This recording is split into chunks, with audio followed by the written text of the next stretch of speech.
The wind howled like a pack of starving wolves, as snow piled up in towering drifts outside my window.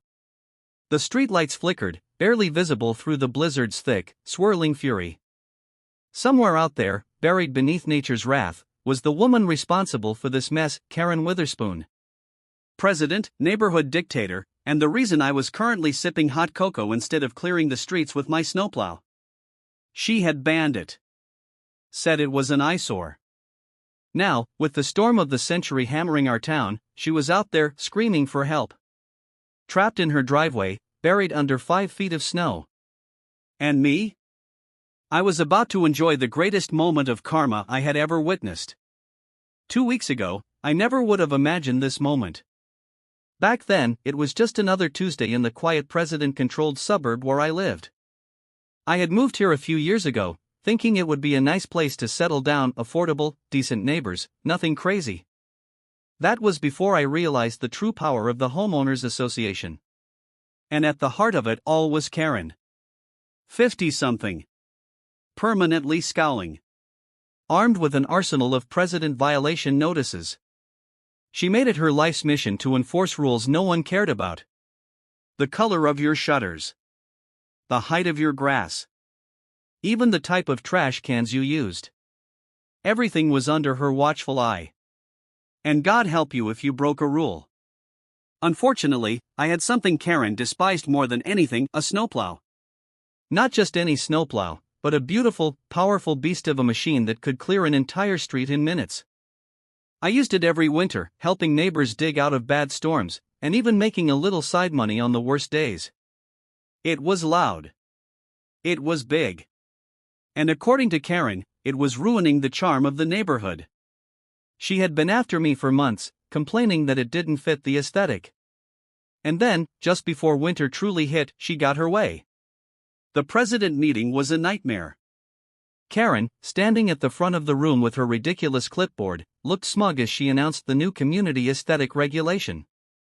According to her, large utility vehicles like my snowplow were no longer allowed in driveways or on neighborhood streets. I argued, of course.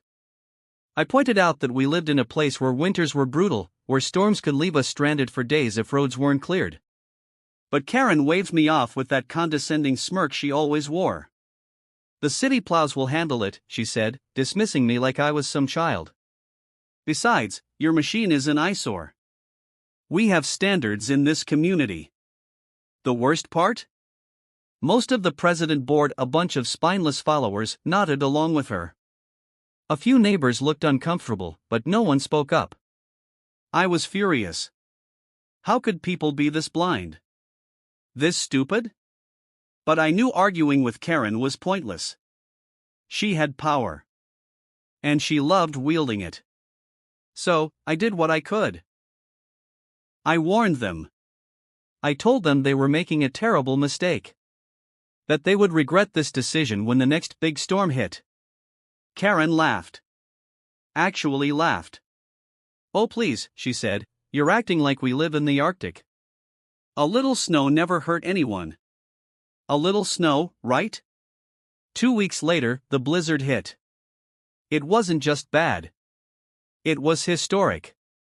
A sudden temperature drop, combined with a moisture-heavy system, turned what was supposed to be a moderate snowstorm into a whiteout nightmare. The wind was relentless, blowing snow so thick you couldn't see 5 feet in front of you. The power flickered in some houses, and by nightfall, the roads were completely impassable. The city plows? Nowhere to be seen. Too overwhelmed. Too understaffed. Focused on clearing major highways. Which meant our neighborhood. Completely buried. At first, Karen still clung to her delusions. She sent out a message on the neighborhood group chat, assuring everyone that this was just a temporary inconvenience. The city will be here soon, she insisted. Just be patient. By the next morning, patience had run out. People were panicking. Some had run out of food. Elderly neighbors were trapped in their homes. Parents with young children were getting desperate. And Karen? Well, Karen had finally realized she was in trouble. Her house, like most others, was completely snowed in.